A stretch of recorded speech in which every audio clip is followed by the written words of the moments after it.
Hello, I'm Rick Schumacher with LBM Journal. I want to thank you for joining today's webinar on succession strategies for LBM dealers, separating real estate from your business. For many LBM dealers, the real estate owned by the operating company is worth more than the business itself.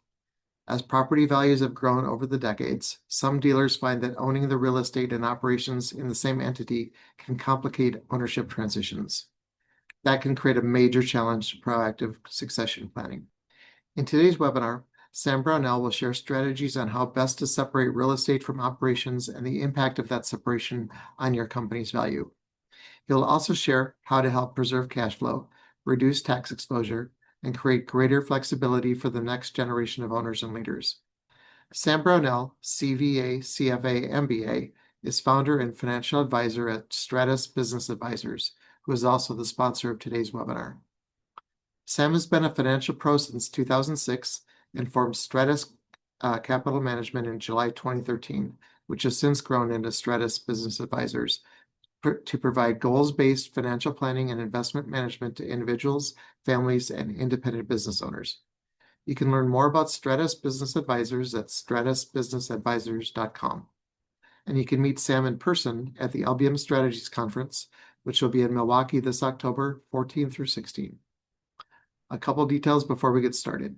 All attendees are muted so you can hear us, but we can't hear you. If you're having technical issues, click the chat button at the bottom of the screen to send us a message, and we'll work to quickly address any problems. If you have questions for Sam, click the Q&A button at the bottom of the screen anytime during the presentation, and he'll address as many as possible following the presentation. And lastly, we expect the webinar to be finished in about 30 to 40 minutes. We are recording it, and we'll send a link of the recording to everyone who registered. Plus, it will be posted on lbmjournal.com. And with that, I turn it over to Sam. Thanks, Rick. Thanks for the nice introduction and for having us back. We're excited to be here to talk a little bit more about what can be and sound like a very specific topic, but is happening all over the country, the dealers that we're working with. And I think it's really important for folks to understand that we're not necessarily saying there's something wrong because the real estate is worth more than the business. What's happened in a lot of cases, and as many of you well know, is real estate was purchased when grandfather came back from the Second World War, dirt cheap in what then was not even considered an exurb, right? It might have been right on the edge of rural, probably had a rail spur there. And what has happened is as cities have expanded, you're ending up with real estate that now is prime living, right? It's a suburb, it's a development. Somebody wants to come in and offer you money to create a multi-use development there. And the question becomes, what do you do? And the other part of it that you have to think about is from a succession standpoint and from a standpoint of trying to keep independent dealers independent, which is a goal of ours at Stratus, would it be better to have that real estate somewhere else?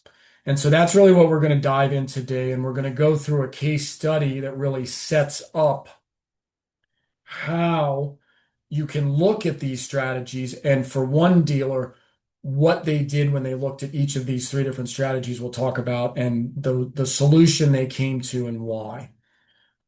So let's get things set up here. So what is the challenge? And Rick mentioned it in the intro. It becomes a cash flow challenge. Your business is valued based on future profit potential. I am buying future profits when I'm buying your operations. Real estate oftentimes is not based on that. I mean, real estate is appraised in different ways, but lots of times it is the dirt where the real estate is that is worth a lot more than whatever's built on it. And so understanding that the highest and best use for a lot of lumberyard property right now is not a lumberyard is the reason that you see companies that are sitting there scratching their head going, well, geez, we've got this real estate that's worth 10, 15, 20 million dollars. What do we do with it? That's question number one.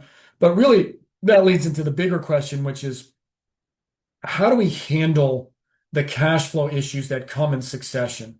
right? Let's say your business is worth $8 million, but the real estate's worth 12 or 15. Well, properly valued, you should be able to buy out a business from future cash flow in a 5 to 7 year period. Not so for that real estate, right? That real estate is not likely making cash flow to support a 12 or $15 million valuation. So if you own XYZ Incorporated and under XYZ is an operating business and real estate, and you've got 12 million of real estate and 8 million of business, let's say you had three shareholders, one of them is 20%. So now you have to come up with 20% of $20 million. That's $4 million you would have to come up with. Whereas if you were just buying them out of the operating business, that'd be 20% of $8 million. Much different. That's $1.6 million. So right away, we can see that we're starting to run into a cash crunch. And this is not something that we can deal with simply by insurance or by hoping that the business grows, because the real estate likely is increasing faster than the value of the business. And so what we need to do is figure out what are our liquidity needs as a business, but what are our liquidity needs as a family? Because if something were to happen, right, an owner were to die unexpectedly, now we might be left with a whole bunch of illiquid assets. And what are we going to do about that? And so the idea behind any type of proactive succession planning is that we're trying to reduce the cash flow strain on the business. Because the business, after all, is the operating entity. It is the cash flow producing entity. And so we need that business and that real estate to be thought about very carefully so that we understand what must happen if we're going to have generational succession or any type of intra-company succession, whether it's a couple of key employees, whether it's something like an employee stock ownership plan. So what can this do? If we separate real estate from the operations, we're doing a couple things. We're creating flexibility. Flexibility is wonderful because it allows us to choose different options for succession down the road. And when we do, we have some control over it. All right. We can put our operating cash flow from the business back into the business or into expansion or into paying a new leadership team. Whatever we need to do, if that operating cash flow is going towards operations as opposed to having to just save it up for this potential double whammy of business value plus real estate, that's big. Income streams. When folks retire, real estate can be a great income stream if it's held separately. Right? Real estate inside the business doesn't do any good on the long term if I leave the business. If the real estate is held separately, I can then lease that back to the operating company, and that's where income comes from. That's where part of that buyout comes from. So thinking through how you structure things and then really looking at real estate as more than just where you operate. Most families we work with that own the real estate, we need to start looking at this as a multi-generational asset. That real estate could be a key to equitably allocating an estate plan. It could be the key to figuring out a buyout when you have multiple owners. It could be the key to equalizing between brother partners. And so really having that real estate as part of the conversation makes a huge difference. And then understanding how to separate it will really give you the flexibility to move forward. So we're going to go through a case study. I think the best way to talk about something that's a little bit more complicated, a little bit more specific, is to put ourselves in the shoes of somebody who went through something very similar. So we've got a growing dealer here. The business has been growing. The business has been getting more valuable. That's wonderful. We can cover that through life insurance. Real estate assets a little bit different, right? It's going to be really hard in that example of an 8 million business and a 12 million real estate. If I own even a 20% of the business, right? A $4 million policy on me, plus then trying to get the other 16 million insured, that's just not, it's not going to happen. And so we have to do something about that. And where this becomes a real issue is where we have real estate that is either worth more than the business, as in this case, and or real estate that's growing faster than the business, right? So we had the business appraised 3, 4 years ago. It's grown by 10%. We had the real estate appraised 3, 4 years ago, and it's grown by 45%, right? That's something to watch out for because it is unlikely in developing areas that real estate growth and value is going to slow down. Okay. Now, in this case, we had multiple owners. The oldest owner is looking to exit. Right? There were 4 owners here. The oldest one was looking to exit. Now, this company was structured as a C corporation. Now, all these strategies will work under any type of incorporation, but you'll see why the C corporation is important as we start going through the different options that we have. So, what are the options that we looked at? And remember, the key here in looking at these options is we're trying to keep these assets independently owned and or family owned. So we're not necessarily looking to sell to an investor or a development group. All right. We're looking at keeping this as part of the succession plan, as part of family intergenerational wealth. So we look at 3 strategies: asset drop down, spinning out the business, or an asset swap. Each one of these has their pros and cons, as you'll see when we get into the discussion. And each is going to depend on the unique situation of the dealer, their family, and the goals overall. Because again, depending on what we want to do, we're going to look at different strategies. But we're going to look through this through the lens of the dealer we looked at here, right? Oldest owner looking to exit. Real estate is worth more than the business. And we've got a C corporation. So first, what did we do? We looked at what's called an asset drop-down strategy. Now, this is essentially creating a wholly owned subsidiary. We've got XYZ Inc. that is right now holding real estate business. We create a subsidiary called XYZ Real Estate. Okay. LLC. We should be holding real estate in an LLC. It's the best, most flexible, most tax efficient way to hold it in an LLC. So we create this LLC. LLC is 100% owned by XYZ Inc. And our real estate LLC subsidiary, we then just move the real estate assets.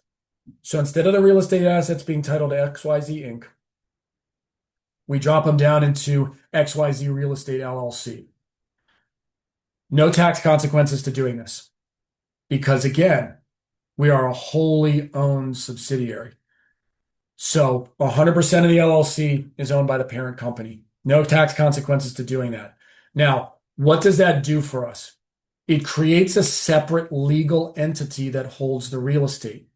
And as long as we're very specific about the management and the policies and the contracts of and between these 2 entities, we can really take the risk of somebody coming after our real estate and we can move that out of the operating business. If somebody sues us and we have this wholly owned real estate subsidiary that is truly acting like a separate entity, then we can avoid having other assets being included in some type of lawsuit. That alone can be very valuable, right? But we have to make sure that we're doing the right things, like arm's length transactions, making sure that there are different HR policies between the 2 entities. So it does take some work, but this can work in certain scenarios. All right. Unfortunately, in this particular scenario, we had to rule this out. And the top reason we had to rule this out is because we really wanted to create 2 separate entities, 2 completely separate legal entities, but also 2 completely separate owned entities, right? So those can be different things. And as we talked about before, drop downs are great. They create separate legal entities, but there's not separate ownership. And that's really was one of the goals here of the owners and their families. All right. Then what we're doing is looking to minimize the cash flow crunch. Okay. If we have a wholly owned subsidiary and a partner leaves, the oldest owner wants to leave, well, we still have to roll the value of the real estate up into the parent company. So we haven't gotten rid of that problem, right? We haven't removed the problem of, is the real estate truly going to be part of the overall buyout value, right? And finally, we needed an income stream for the exiting owner. And again, a wholly owned subsidiary is not going to do that because there's going to be a lease agreement between the subsidiary and the parent company, but the parent company is going to be paying the subsidiary. If I leave as an owner, I don't have any say in what happens to these profits down here. So again, this can be a very useful strategy. It can also be a very good starting point, as you'll see later when we talk about how we actually solved this problem, but it didn't work in this case. So next, we considered spinning out the operating business. Right? Now, there are two different types of ways that we can separate assets, tax-free or taxable, right? And at a very high level. In order for something to be tax-free, we have to prove that it is a separate division, right? So you could think of it along the lines of, inside of this company, we run a dealer and we run a contractor, right?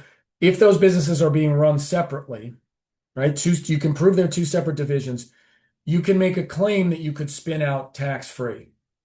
Well, that wasn't the case here, and it isn't the case for most real estate. Most people can't claim that they are running within their dealer a dealer business and a property management business. That's not going to fly. It's not something that we would suggest testing the IRS on. And so that then brings up, well, it would be taxable. Well, if we spin out the operating business and it's taxable, well, then we have to start looking at stuff like basis, right? What type of taxes are we going to pay? And do we really want to pay those taxes? And so as you can probably imagine, in this case, we decided that this wasn't going to work either, primarily because we couldn't establish that the real estate was a separate business. This was not a property management business running alongside an LBM dealer business. This was a property owned by an LBM dealer. Second, as is probably the case with a lot of your businesses, if there hasn't been a recent transaction, it's probably a fairly low cost basis, which means there's going to be high unrealized capital gains. If we spin out a business, even if we're using all of the things that we can possibly use, like discounts, to get that value as low as legally possible, we're still probably looking at $400,000 or $500,000 of cost basis. Even if we got that 8 million down to 7 million, we have a $6.5 million capital gain. Ouch, right? That hurts. And so this was another reason we didn't think about this. And the final reason is that there was no real urgency. The older owner wanted to exit, but they weren't in a position where there was a health crisis. They were still in their early 60s. And so they weren't thinking, I need to be out tomorrow or by the end of the year. It was more, let's come up with a plan over the next 3, 5, 7 years.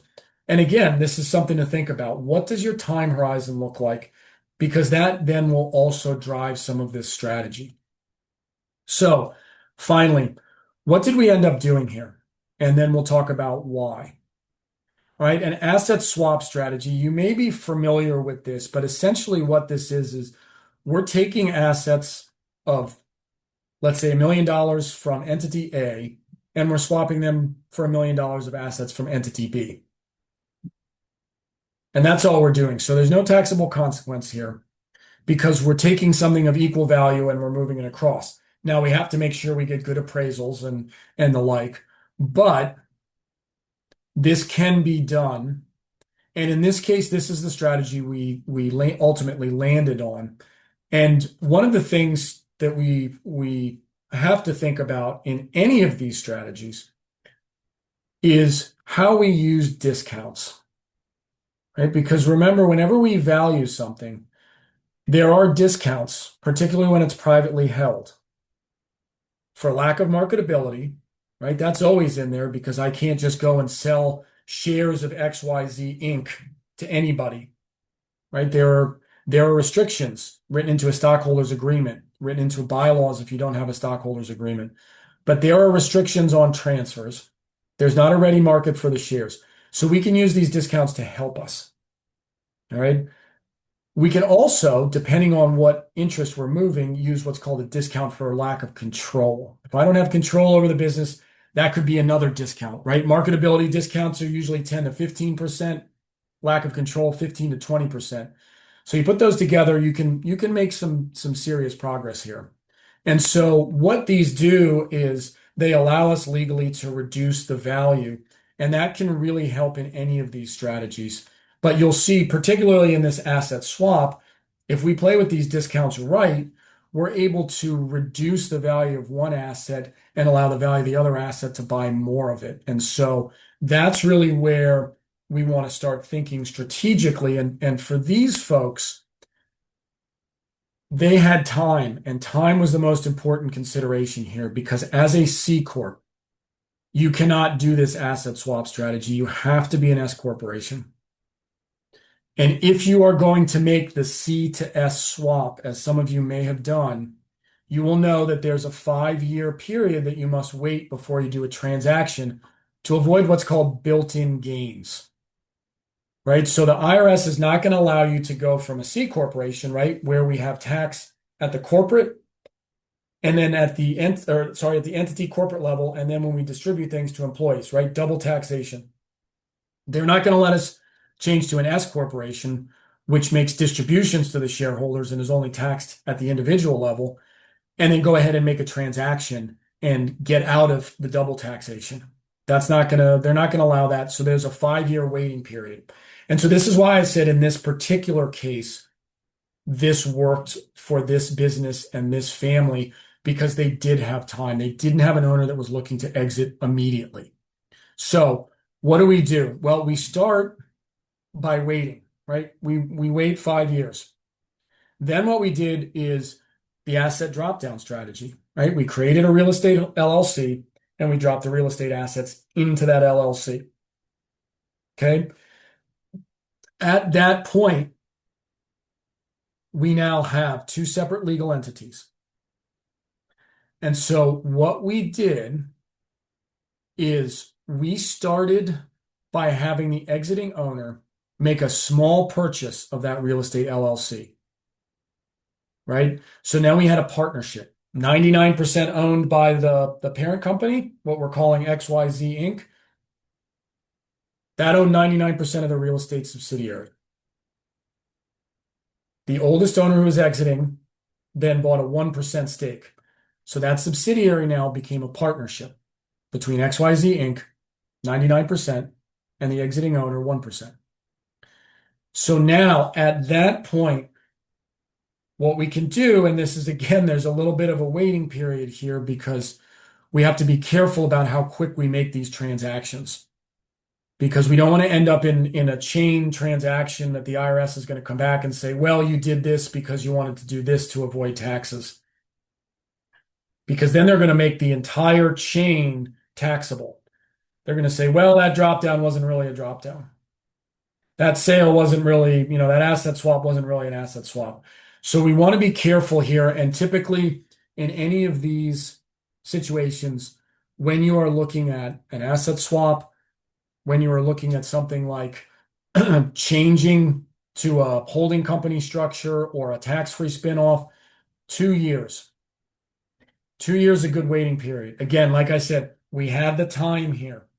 So now, as you can see, we went from C to S, 5 years, created the asset drop down, put the real estate assets there, exiting owner buys 1%. Now we have to wait another 2 years to start this asset swap strategy. But essentially what we can do then is we can start to swap interests from the real estate side for the exiting owner's percentage of the operating business. We can create a swap between the ownership interests of the two. So we've got exiting owner owned 40%. So he owns 40% of the company. which means 40% of the value, 40% of the value of the real estate LLC, 40% of the value of the operating business. And so we're able to do that. We're able to make a swap where his value of the company gets swapped for his value in the real estate. And so what we're doing is we're using the other owner's interest in the real estate to buy out the owner's interest in the operating business. And so what we end up with is buying out 40% of the owner up here, and then that owner is going to end up with a 41% ownership in the real estate LLC at the end of the day, right? Once this all gets set up. And that becomes a really interesting strategy because now we've got a 41% owner of this real estate LLC who has got a claim to some of the income stream that is being paid for leasing the property back to the operating business. And this again can solve the problems. If you remember the problems from before, or the opportunity, if you want to look at it that way, for this owners or this ownership group was they did have time. They wanted to create an income stream for this owner, and they wanted to minimize tax and cash flow consequences. And so we're able to hit some of these high notes here.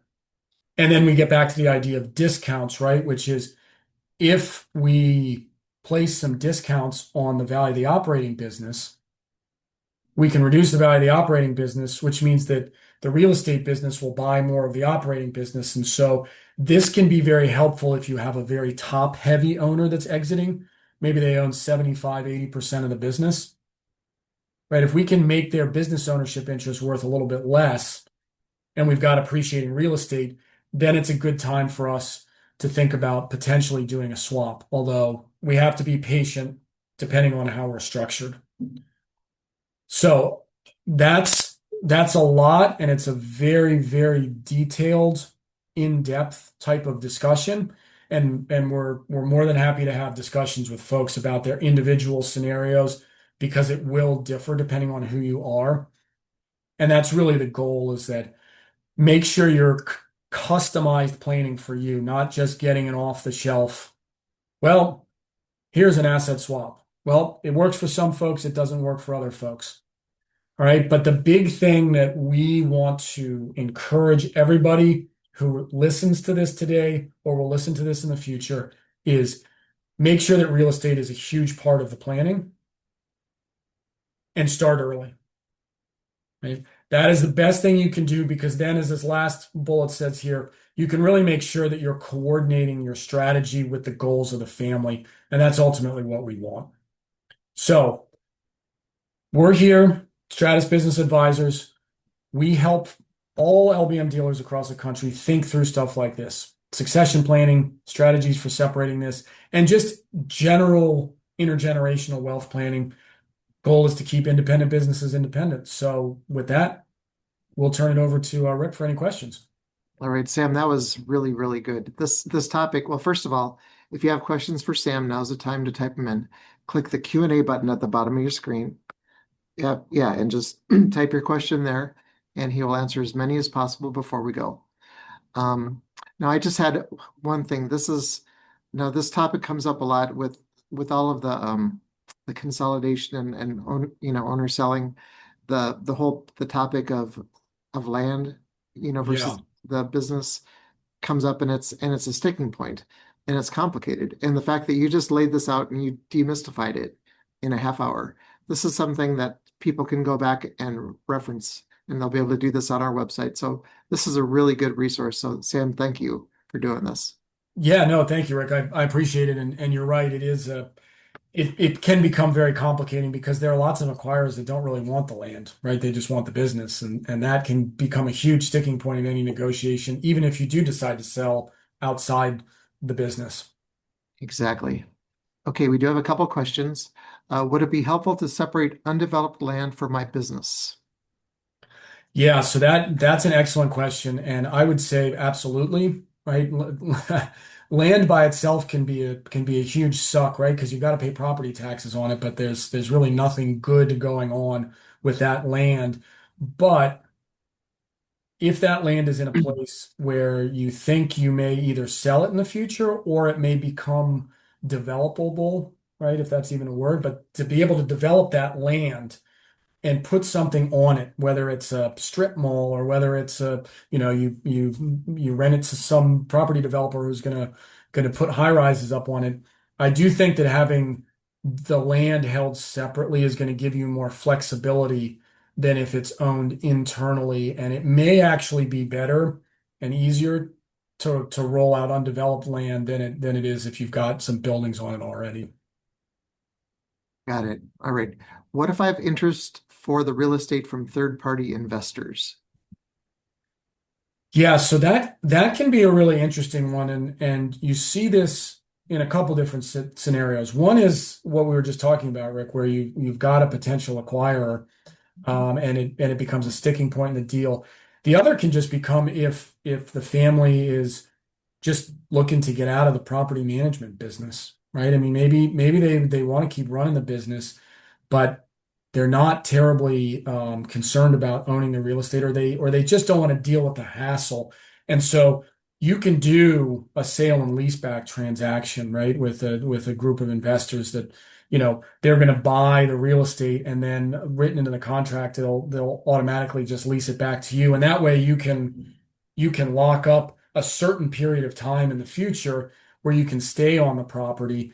And that can become useful in a couple ways. Number one, it's hard to move a lumber dealer, right? It's easy to move a consulting business, right? We pick up our computers and we walk down the street. It's very hard to move a business with tangible assets because not only can you damage stuff in the moving process, but there's just so much of it that has to move, and you've got to get all of your customers on board, and you're going to a new place. If you had a rail spur, can you get a new place with a rail spur? Is it close to a high, all these questions that come up. Um, but it can buy some time. And there are situations where you may want to do that sale and lease back, get the cash from the real estate because you've already spotted a new property where you want to move. And then that can give you a little bit of leeway, right? Cash flow wise to say, well, we need to expand anyways. Maybe we'll sell this property and lease it back for 5 years. We'll take that chunk of cash we got from selling the real estate, and we'll go and start developing a new property where we're going to move within the next 5 years. So some strategic questions and decisions to be made if a third party is interested. And oftentimes they are, Rick, as we know that so many of these folks are now in expensive suburban areas, and somebody may come along and say, I want to put a multi-use development here and I'm willing to pay you 20% premium. That can be hard to turn down. Exactly. All right. So would relocating my business be an option for separating my real estate and business operations? Yeah, so that's a really good question. And we talked about this a little bit in the last question, but here's a scenario that can often be very useful for folks, which is if I'm going to relocate the business, that's going to come with tremendous capital expenditures. Well, those capital expenditures are going to greatly reduce the value of your business at the time of the move. And so this can be a really good opportunity for you to strategically separate the business from the real estate, as we were talking about in that spin out example. If I have this $8 million operating business, but it's going to cost me $5 million just to move the darn thing, maybe my value drops to 2 million or so. Well, I may be able to spin that operating business out, pay the capital gains taxes there, move it. I've got the real estate separated. Then I can do what I want with that real estate, whether it's to sell it to a developer, rent it to somebody else. And I've moved my operating business. I've gotten it out of the original entity for a very low tax rate or tax basis, right? I should say. And I'm operating in a place where I want to be, or where I would ideally want to be, or maybe just where I think is going to be strategic. So this can be a situation where, because of the cost of relocating a dealer, we can do this at a value that's much lower, which saves on taxes. And then you end up in the same place, which is a separation. You're just spinning out the business and paying taxes now, as opposed to trying to come up with a tax-free spinoff. So that's a long way to say yes, that can be a potential if relocation is something you're thinking about, but that's a big if. Got it. And we have another follow-up question to that one. Could a holding company be an option for separating real estate and business operations? Yes, so that is definitely a possibility, right? Is you would create, so you've got this XYZ Inc., let's call it, which owns operating business real estate. You could create XYZ holding company that you would then basically take the owners of XYZ Inc. would then become owners of XYZ holding company. Now, again, remember back to that discussion about the asset swap. This is where that 2-year pause really is going to come into effect because this is where that chain of tax will nail you if you're not careful. Because if the IRS can come back and say, well, gee, Rick, the only reason that you created that holding company was to separate the real estate and the business and then buy out an owner, or whatever the case may be, they may come back and say, well, all of those transactions are taxable now. So we just have to be careful when we do this, that the same owners of XYZ Inc. are now the same owners of the holding company, and they are that for at least 2 years. But then, yes, you can break into as many subsidiaries as you wanted. I mean, you could, for example, have the holding company, you could have a real estate subsidiary, you could have the operating business. And depending on what state you lived in, you could break out your trucking into another one to keep that liability separate from the operating business and the real estate. So the holding company definitely has a lot of good possibilities to it. You just, again, if the goal is to get the real estate completely separate from a value and cash flow standpoint, that's not really going to solve it because ultimately you're rolling all the value up to the holding company. And if I have to buy Rick out, now I still have to buy him out from real estate and operating business because we're now holders of a holding company which owns both of those assets. Got it. Okay, well, there's lots of moving parts to this Yeah. topic clearly. And this is not, yeah, and this is something it's great that you offered yourself up in your services and your explanation so people can understand, get a baseline of how does this work. And then yeah, and it's great to know that you're available as a resource for our audience. Absolutely. Yeah, reach out at any time. We're happy to talk through your situation and see, what we might be able to do to set something up to help. But it is something that we all need to think about because land is going up and as cities expand, things that were once rural are not quite so rural anymore, which means they're going to be more expensive. Right. All right. Well, Sam, thank you for your time and your expertise. And everybody, My pleasure. thanks for joining our webinar today. And we will see you next time. Great. Thanks, Rick. Thanks, everybody. Have a good day.